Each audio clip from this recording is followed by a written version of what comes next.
오늘 마하나임 중창단 은혜롭고 좀 묵직한 남성 중창으로서 감사합니다. 마지막에만 잘 맞으면 다 맞는 겁니다. 마지막에만 하음으로 탁 맞고, 가끔 제가 찬양할 때에 뒤에서 앉아 있습니다. 혹시 의아한 분들이 계실 겁니다. 아니 왜 목사가 앞에서 안 받고 이렇게 찬양 안 드리고 뒤로 물러서냐라고 하는데, 제가 구약을 연구해보고 특히 성막을 또 공부해보고 레위기에 나오는 제사법에 대해서 제가 공부하다 보니까 제사장이 제사를 받아서 대표로 올려드리는 시대가 구약의 시대입니다. 모든 백성들은 제사장에게 나와야지만이 그 제사장이 대신하여서 그래서 짐승은 백성들이 잡지만은 그것을 가져다가 제단에 올려드리는 것은 사실은 제사장이 하게 되어집니다. 그래서 구약에서는 제사장이 모든 것을 받아서 대행을 하는 과정이 이것이 제사장의 역할입니다. 그런데 예수님이 오시고 나서 우리를 위해 십자가 돌아가시고 우리는 왕같은 제사장이 되어지는 하나님의 거룩한 백성이 된 줄로 믿습니다. 그래서 믿음의 성도는 하나님 앞에 기도할 수 있는 특권이 있는 줄로 믿습니다. 하나님 앞에 찬양할 수 있는, 다이렉트로 하나님 앞에 전할 수 있는 특권이 있는 것이 거룩한 제사장이요, 예수 그리스도를 나의 구주로 고백한 믿음의 성도는 하나님 앞에 고하고 기도하고 찬양하고 하나님의 은혜 가운데 하나님의 뜻대로 살아갈 수 있는 거룩한 제사장이 된 줄로 믿습니다. 물론 조심할 것은, 그러면 내가 혼자 집에서 예배드리고 혼자 제사하고 그것은 아니라, 오늘 정말 진정한 레위기의 말씀과 출애굽기의 말씀을 보면 하나님 앞에 올려드리는 것은 하나님 앞에 찬양이 올라가게 되어지고, 성소 가운데 정말 향을 피워서 그 향이 성소에 가득할 때에 하나님께서 흠양하셨더라, 하나님이 받으셨더라 라고 말씀합니다. 이 찬양이 가득할 때에 하나님이 받으시는 찬양이 된 줄로 믿습니다. 이 가운데 하나님의 기도에 가득 찰 때에 하나님께서 응답하신 줄로 믿습니다. 그래서 이전에 목사님들은 가끔 보면은 자기가 받아서 하나님 앞에 올려드립니다 하는 뜻에서 사실은 이렇게 서시고, 찬양대가 성가대가 하면 또 이렇게 하셔서 목사를 통해서 제사장을 통해서 하나님 올라갑니다 라는 의미에서, 물론 그런 의미도 있고 아닐 수도 있지만은 구약에서는 사실은 제사장이 받아서 올려드리는 대표성이 있습니다. 그런데 신약에 와서 보니까 구약의 제사장은 예수 그리스도를 구주로 믿는 구원받은 백성은 제사장이 되어지고 하나님 앞에 찬양이 올라간다라는 의미에서 저는 이 찬양이 바로 하나님께서 받아옵소서, 이 찬양이 온 가운데 정말 향기와 같이 향과 같이 가득할 때에 하나님이 받으신 줄로 믿습니다 라는 의미에서 저는 뒤로 하고, 찬양을 바로 우리의 고귀한 찬양이 바로 올라가는 의미에서 이렇게 서서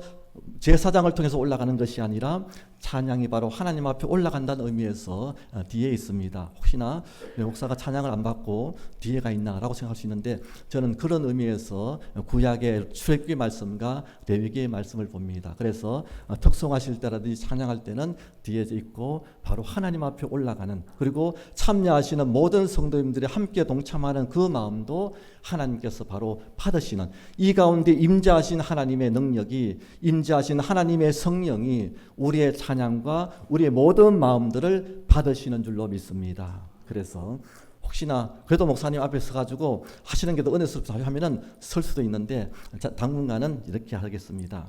다시 말씀드리면 하나님 앞에 우리의 찬양과 기도가, 하나님 또 이제 앞으로 양육을 하시고 제자 훈련하시고 또 하나님 말씀을 공부하다 보면 하나님 앞에 1:1 관계에 서는 속에서 내가 어떻게 해야 되는지를 우리가 깨달을 때가 있습니다. 하나님, 지금까지는 목사를 통해서 내가 신앙의 지도를 받아야 되는 거 당연합니다.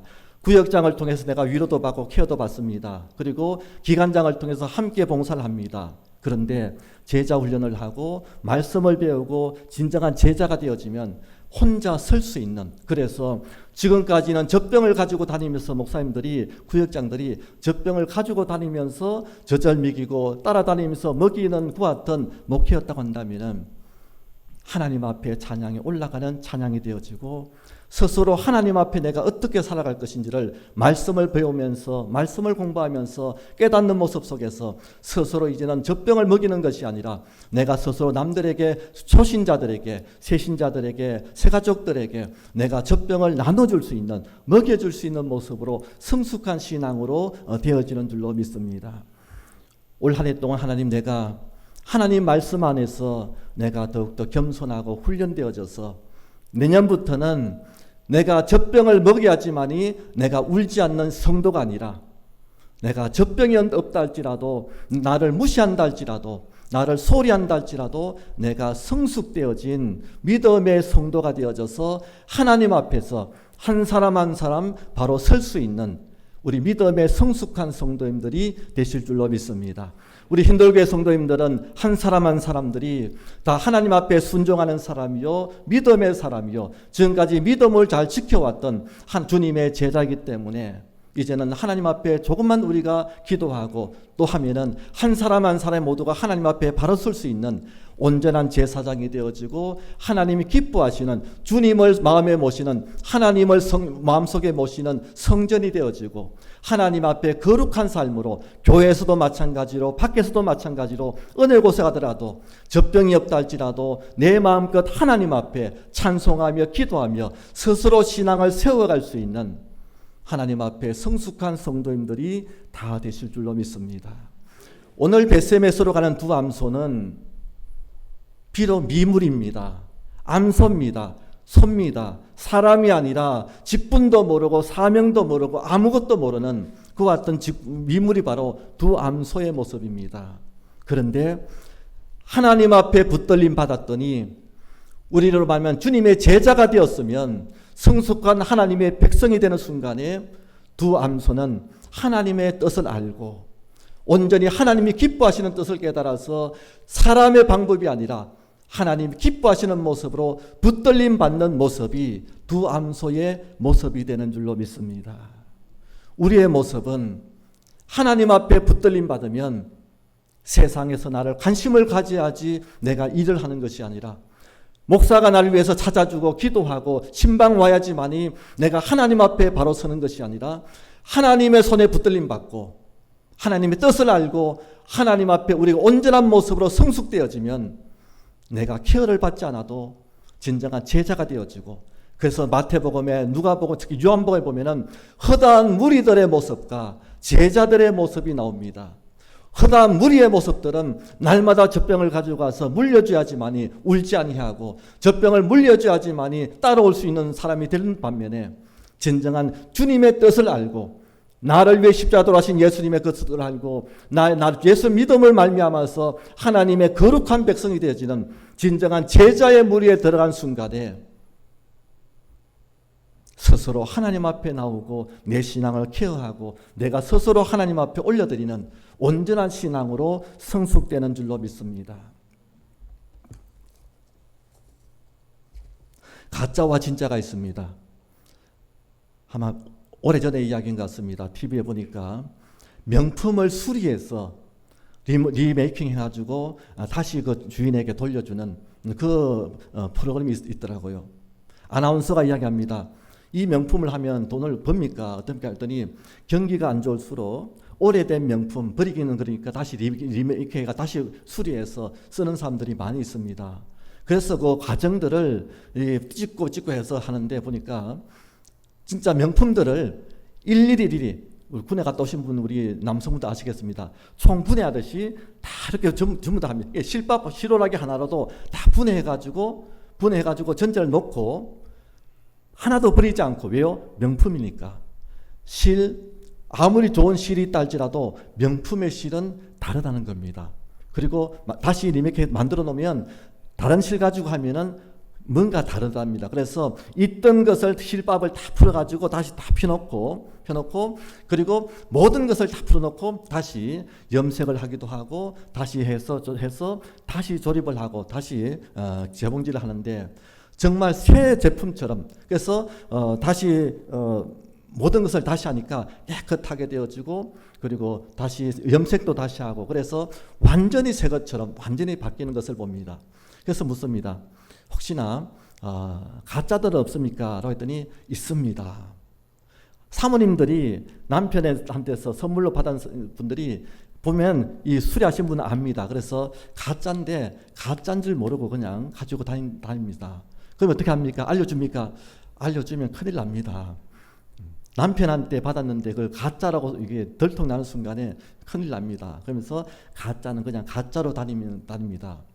가짜인데도 진짜인 줄 알고 가지고 다닙니다. 가짜와 진짜의 차이는 우리가 눈으로 보면 알 수가 없습니다. 그런데 진품을 판별하는 판별사는 또 수리공은 이게 진짜구나 가짜구나를 알 수가 있다는 겁니다. 가짜를 가지고 진짜이처럼 우리가 기뻐하면서 즐거워하면서 막 자랑하면서 다닙니다. 사람의 눈으로 구분 안 되는 그런 명품도 있기 때문입니다. 중국에 제가 목사님들하고 같이 갔습니다. 잠시 화장실 간다고 10분 쉬는데 밑에서 시계 이제 잡상인들이 밑에서 차에 올라오지 못하고 밑에서 하는데 화장실 갔다 오신 분들이 10만 원이래. 이제 짝퉁 밑에서 파는데 뭐뭐 땡땡 10만 원이라 하면서 올라오고 한 2분 있다니까 올라온 사람이 8만 원이래 하면서 그새 1분 사이에 벌써 2만 원이 내려갔습니다. 사람들이 안 사니까 이 차가 출발하기 전에 팔아야 되는데 처음에 10만 원 합니다. 하면은 그 명품이 10만 원밖에 안 해 하니까 뭐 10만 원 주고 사면은 그래도 10만 원 가치는 하겠지 싶어가지고 살려고 하다가 아니야 했다가 다음 사람 올라오니까 5만 원이래 하면서 또 5만 원까지 내려갔습니다. 출발하기 직전에 가니까 2만 원까지 명품의 그 짝퉁의 시계가 2만 원까지 내려가는 겁니다. 그래서 그때부터 사람들이 멘붕이 된 겁니다. 아니 10만 원짜리가 도대체 2만 원이 되어지면 도대체 그게 얼마짜리 시계냐. 그리고 10만 원짜리 사면 그래도 쓸만하겠다. 명품은 아니더라도 짝퉁인 줄 알면서도 10만 원 같이 하니까 그런대로 시계에 맞겠다 싶은데 도대체 2만 원짜리 같으면은 시계가 맞을까? 이제 그런 생각하면서 안 사길 잘했다. 이제 그렇게 어쨌든 결론이 나게 되어집니다.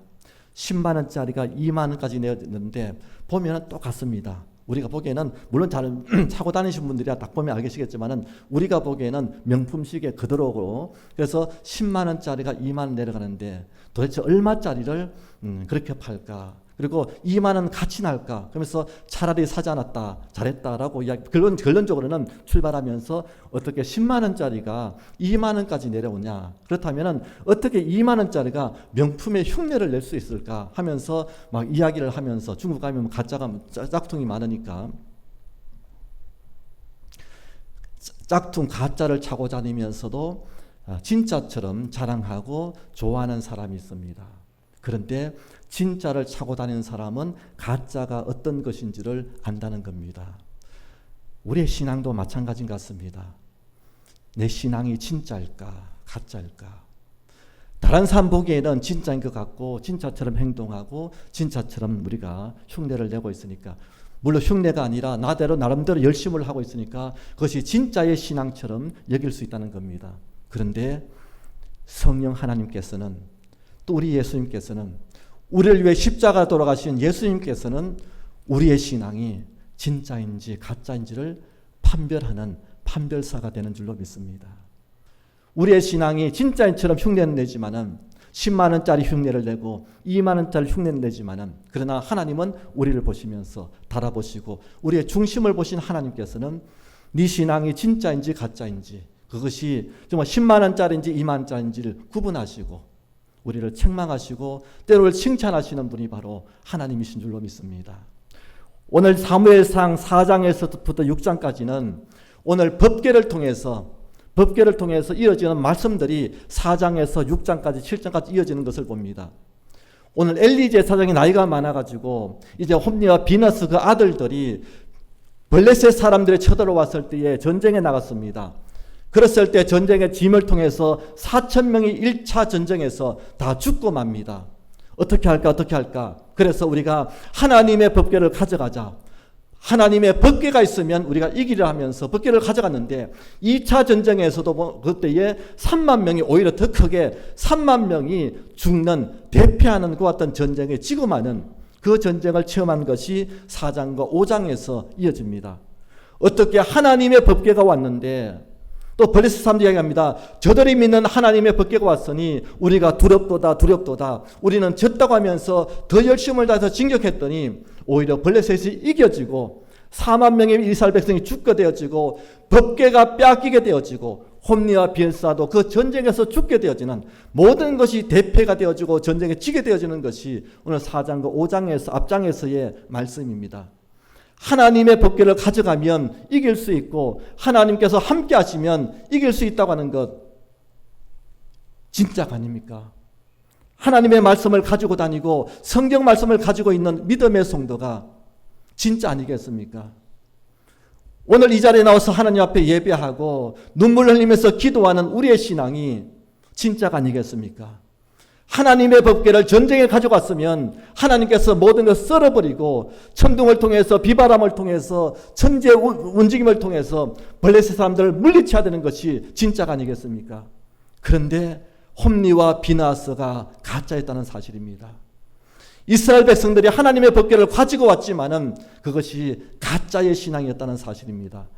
법궤가 있어서 하나님께 도와주신 것이 아니라 성경을 가지고 끼고 있으니까 내가 진짜가 아니라 오늘 예배를 드리면서 하나님 앞에 눈물 흘렸더니 그것이 진짜가 아니라 너의 마음속에 예수 그리스도를 나의 구주로 고백하느냐, 내 마음속에 주님을 나의 주권자로 모시고 나의 주관자로 모시고 나의 전부가 되신 주님이 나의 주인이십니까? 진짜와 가짜는 우리는 알 수 없고 성경만 가지고 있으면 진짜같이 보이지만은 주님은 말씀하십니다. 우리의 중심을 보신 하나님께서 오늘 이 자리에 내 마음속에 예수 그리스도 내 마음속에 중심이 계신 그 중심을 보시면서 너는 진짜구나. 하나님의 말씀대로 살려고 하는 그 마음이 진짜구나. 신실될 모습으로 살려고 하는 그 모습이 진실되구나.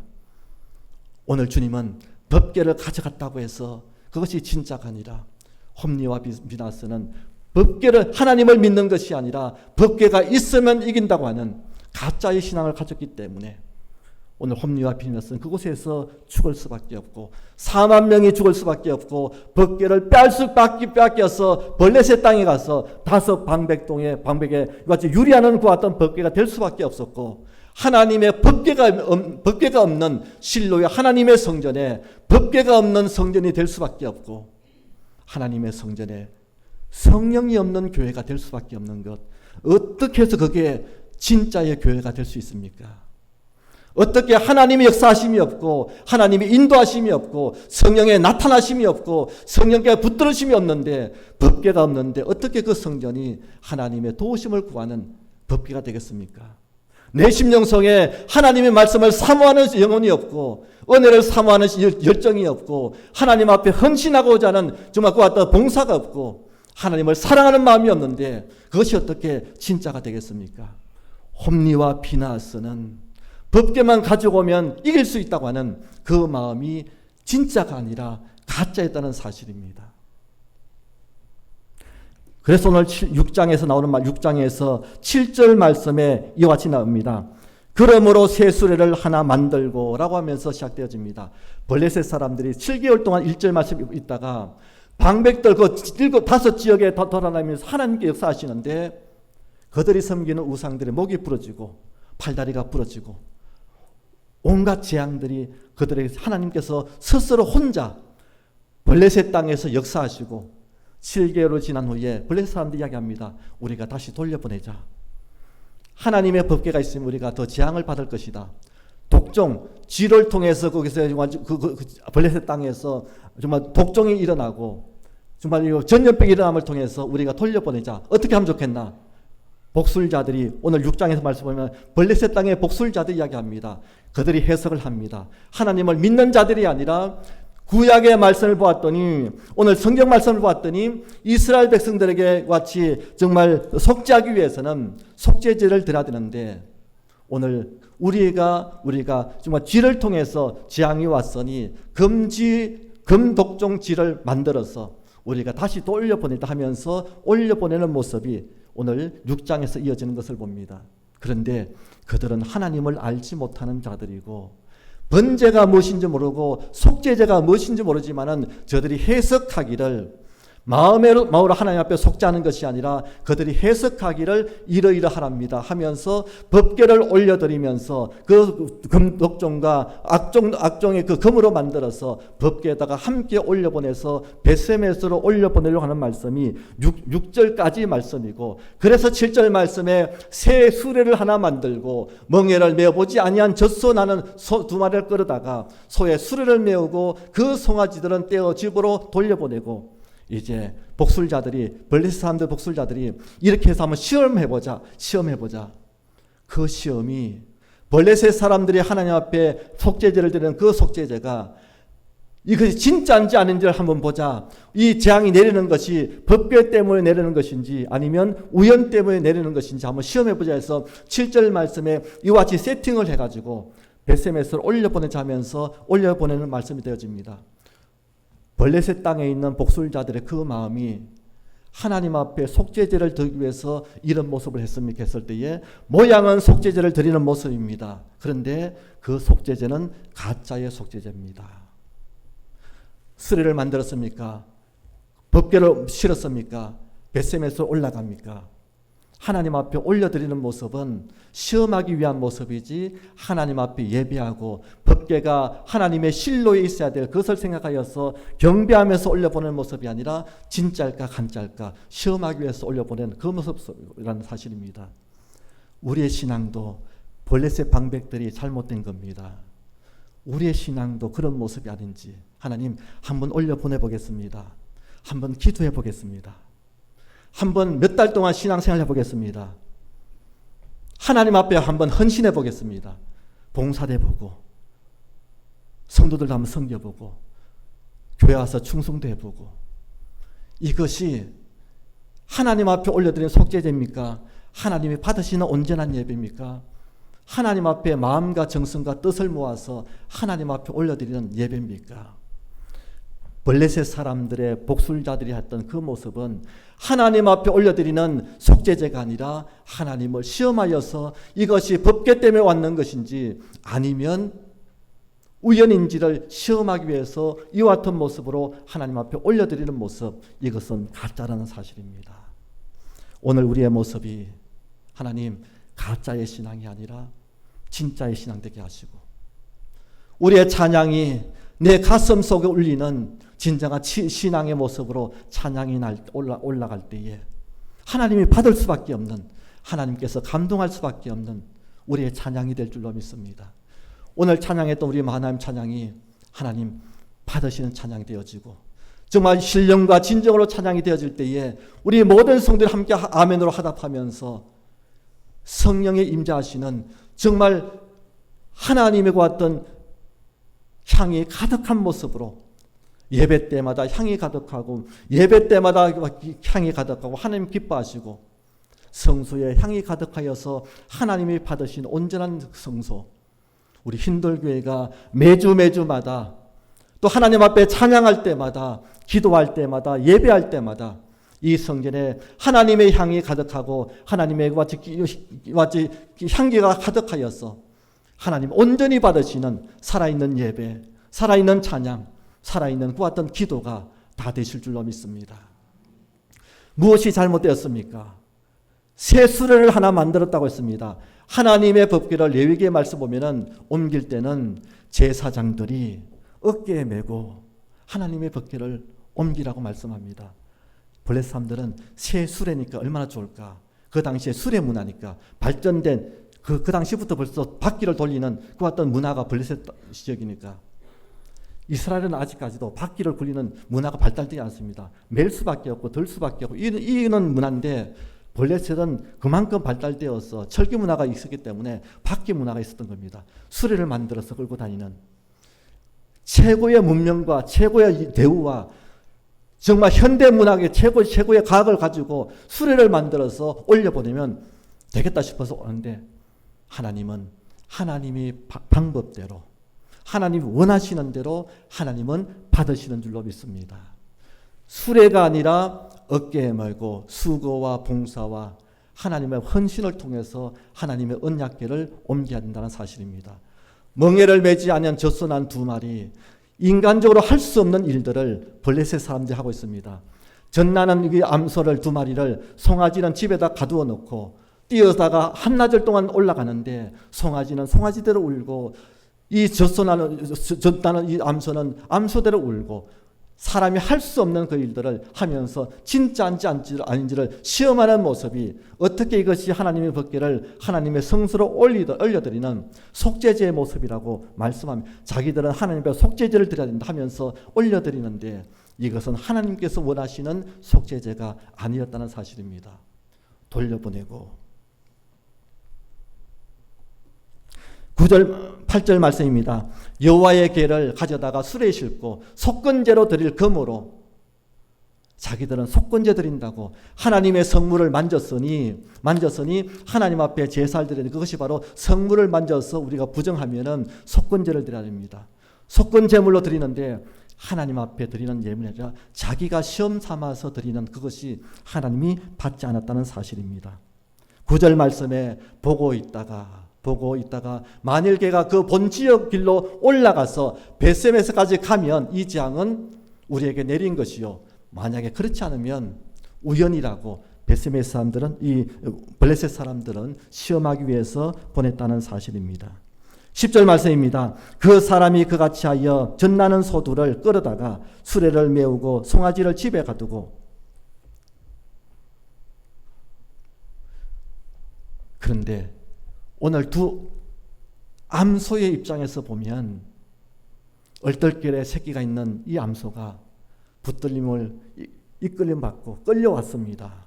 두 소가 끌려왔고 아직까지도 멍에를 매지 않은 것은, 아직 한 번도 수레를 끌어보지 않은, 수레를 끌기 위해서 멍에를 매는데 이 멍에를 한 번도 매보지 않은, 얼떨결에 끌려왔고 멍에도 매보지 않은 이 두 암소가 끌려왔고 송아지는 울고 젖은 불어오고, 그런데 벳세메스라는 그 지역을 딱 정해놓고 보내는데 이 암소가 어떻게 합니까?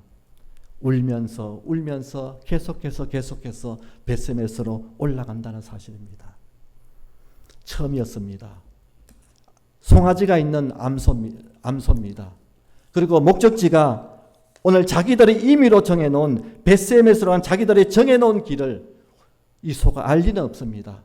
그런데 하나님 앞에 붙들림 받고 하나님의 법궤가 실로에 가야 되고 하나님의 성전에 가야 되니 하나님께서 딱 붙들시니 이 두 암소는 하나님의 뜻에 따라서 묵묵히 걸어가는 모습이, 이것이 일꾼들의 모습이요, 태도요, 충성하는 자의, 충성된 자의 모습이 되는 줄로 믿습니다.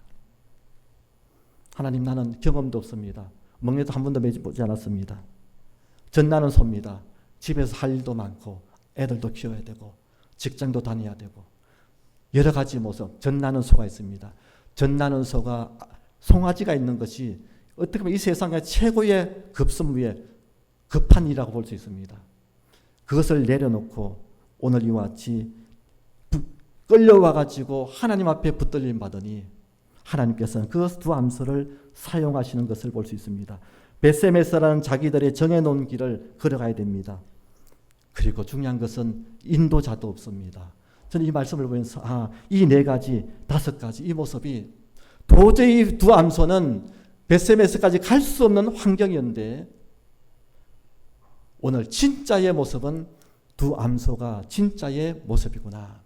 하나님이 받으시고 하나님 기뻐하시고 하나님께서 사용하시는 모습은 이 네 가지, 다섯 가지의 모습을 이 두 암소를 통해서 깨닫고 두 암소 걸어갔던 이 모습대로 살아가면 하나님이 보시는 진짜의 신앙의 모습이 되겠구나라는 사실을 저는 보았습니다. 벳세메스로 가는 두 암소가 진짜의 신앙이고 하나님이 받으시는 속죄제의 모습이고 하나님께 쓰임받는 모습이요, 충성된 자 모습이요, 하나님의 성도의 모습이요, 이 시대에 살아가는 진정한 제자의 모습이 이 네 가지의 모습을 갖추었던 이 두 암소의 모습이 진짜의 모습이구나. 멍에를 매지 않았으니 내가 어디로 가야 될지 알지 못하고, 두 번째는 젖나는 소를 송아지를 띄워놓고 갔으니 달려가고 싶지만은 울면서 말씀 보니까 울면서 갔다고 했습니다. 울면서도 포기하지 아니하고 돌아가지 아니하고 묵묵히 걸어가는 두 암소의 모습. 베세메스라는 것을 내가 정한 곳이 아니라 하나님께서 찍어주시고 정해준 곳에 묵묵히 갔더니 그곳이 바로 하나님이 지정해 놓으신, 하나님께서 예비하신 그 땅으로 갈 수 있는 것. 인도자가 없이 묵묵히 가는 곳으로 인도하시는 대로 가는 그 모습이, 두 암소의 모습이 하나님 앞에 쓰임받는 믿음에 온전히 하나님 앞에 서고 성숙된 자의 신앙의 모습이 두 암소의 모습이 아닐까 오늘 말씀을 보면서 깨달았습니다. 그런데 중요한 것은 14절 말씀입니다. 14절 말씀 한번 보겠습니다. 수레가 벳세메스 사람 여호수아의 밭 큰 돌에 있는 곳에 이르러 선지라. 무리가 수레에 나귀를 패고 법궤가 왔으니 이제 법궤를 내렸습니다. 수레를, 하나님 앞에 쓰임받은 이 수레를, 그건 다 알고 있더라고요. 제사장들이 또 이 벳세메스 사람들이, 여호수아 사람들이 하나님 앞에 쓰임받았으니 어떻게 하나님 앞에 올려드린 것을 우리가 사용하겠습니까? 수레를 패서 태워버립니다. 태우는 건 온전히 드린다는 의미입니다. 하나님 앞에 드린 것을 내가 사람이 사용할 수 없기 때문에 하나님 앞에 다 드립니다 해서 수레를 올려드립니다. 중요한 것은 끌려와서 하나님의 법궤를 옮긴 두 암소마저도 두 암소를 번제물로 여호와께 드렸다라고 말씀합니다. 두 암소가 법궤를 싣고 왔으니 블레셋 사람, 이 벳세메스 사람들 얼마나 좋겠습니까? 이 소를 막 먹이고 살찌우고 막 모셔야 되는데 소를 잡아서 하나님 앞에 번제물로 드렸더라. 하나님 앞에 봉사하고 충성했더니 잘했다고 박수치면서 하나님 일을 했습니다. 한 건 했습니다. 잘했습니다. 박수 쳐주기를 원하고 인정받기를 원하고 두 암소는 그 자리에서 죽었습니다. 죽음을 통해서 번제물로 되어지고 하나님 앞에 온전히 다 태워짐을 통해서 하나님 앞에 드림받았다고 말씀합니다. 오늘 왜 이 소를 냈을까? 옛날에 과거에 농사를 지면 소라는 짐승은 집에서 꼭 필요한 것이고 하나도 버릴 것이 없는 것이 소라고 하는 사실입니다. 묵묵하게 정말 내가 봐도 정말 답답할 정도로, 그러면서도 묵직하게 일을 하고, 시골에서 정말 이 소라는 것은 집에 정말 최고의 정말 아닙니까? 묵묵하게 일을 하고 일을 잘하고 말 잘 듣고 이 소가 오늘 하나님 앞에 번제물로 드려지고 하나님 앞에 쓰임받았다는 겁니다. 하나님 앞에 진짜와 가짜의 모습 속에서 진짜는 소와 같이 묵묵하고 들이받는 것이 아니라 그냥 겸손하게 인정하고 순종하면서 무슨 일을 할지라도, 인도자가 없더라 할지라도 내가 묵묵하게 그 길을 가야 될 길을 걸어갈 수 있는, 이것이 바로 소의 역할이고, 마지막에는 나의 전부를 들여서 하나님 앞에 번제물로 드려지는 이 모습이 하나님 앞에 진짜의 성도의 모습이 되는 줄로 믿습니다. 그런데 말씀에 보면은 어디로 갔다 했습니까? 대로로 갔다. 12절 말씀에 암소가 벳세메스의 길로 바로 행하여 대로로 가며 갈 때에 울었다. 12절 말씀입니다. 대로라는 것을 찾아봤더니 메실라라는 단어를 사용했습니다. 메실라, 대로를 향했다. 큰 길로 쭉 갔다. 대로라는 것은 물론 대로, 큰 길이 있습니다. 그런데 대로의 의미를 보았더니 메실라라는 의미를 가지고 있는데 공로, 높여드리다. 큰 대로라는 것은 왕의 대로, 그것은 왕의 큰 공로를 높여드리고 그런 의미를 가지고 있습니다.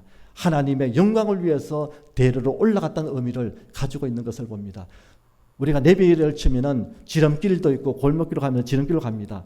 오른쪽으로 갈까 왼쪽으로 갈까 내가 생각해서 지름길로 가려고 노력하지 않고 하나님의 공로를 높여드리고 대로를 통해서 하나님의 영광 돌리고 그 길을 위해서 올려드리는 그 길을 택하여서 오늘 미물의 두 암소가 하나님을 높여드리기 위해서 하나님을 공로를 올리고 하나님 앞에 정말 속죄제를 드리기 위해서 내가 정하여 지름길로 가는 것이 아니라 대로를 향해서 올라갔던 모습을 보면서 진정한 충성된 자는 하나님의 영광을 위한 그 길을 택하고 대로를 택하고 내가 오른쪽으로 갈까 왼쪽으로 갈까 내가 정하여서 지름길로 가는 것이 아니라 돌린다 할지라도 광야라 할지라도 고난의 길이라 할지라도 대로를 향해 달려가고 하나님의 공로를 높여드리고 하나님 영광을 돌려드리는 이 대로를 향해 달려가는 것이 오늘 두 암소의 헌신이었다는 사실입니다. 하나님 앞에 믿음의 성도들이 올 한 해 동안에 마지막 이제 후반기를 맞이하고 9월달을 맞이하고 하나님 앞에 바로 설 수 있는 신앙의 모습 되겠습니다. 그리고 가짜의 신앙이 아니라 오늘 두 암수의 모습처럼 하나님, 내가 끌려왔든지 헌신자든지 내가 자진하여서 하나님 앞에 두 손 들었든지 그리고 내가 어떤 모습이든지 하나님 앞에 끌려왔으면 두 암수의 모습처럼 묵묵하게 하나님 앞에 충성하겠습니다. 마지막까지 하나님 앞에 번제물이 되어지고 속죄물이 되어져서 하나님 앞에 온전히 올려드리는, 이것이 하나님께서 기뻐하시는 진짜의 신앙의 모습이 되는 줄로 믿습니다. 이 땅의 사람들이 어떤 모습으로 우리를 평가한다 할지라도 하나님 보시기에 진짜와 가짜는 구분하신 하나님 앞에 살아계신 주님, 나를 위해 십자가 돌아신 그 예수님, 내가 그 주님을 나의 중심으로 모시고 이제는 주님의 십자가를 생각하면서 예수의 보혈의 능력으로 내가 주님만 붙들고 살아가겠습니다. 이것이 진짜의 신앙의 고백이요, 그와 같은 믿음으로 살아갈 때에 나는 대로로 갈 수밖에 없고, 인도자가 없다 할지라도 칭찬하지 않고 박수를 치지 않는다 할지라도 묵묵하게 울면서 송아지를 띠고 울면서 소리가 들린다 할지라도 세상의 모든 것 내려놓고 주님을 달려갈 수 있는 진정한 암소의 모습처럼 달려갈 수 있는 진정한 진짜의 신앙들이 되어야 될 줄로 믿습니다. 하나님은 우리 모든 믿음의 성도들을 이와 같이 가짜의 신앙의 모든 것 내려놓고 진짜의 신앙으로 하나님 앞에 인정받고 하나님 앞에 아름답게 쓰임받는 모든 믿음의 종들 되시기를 주님의 이름으로 축원합니다.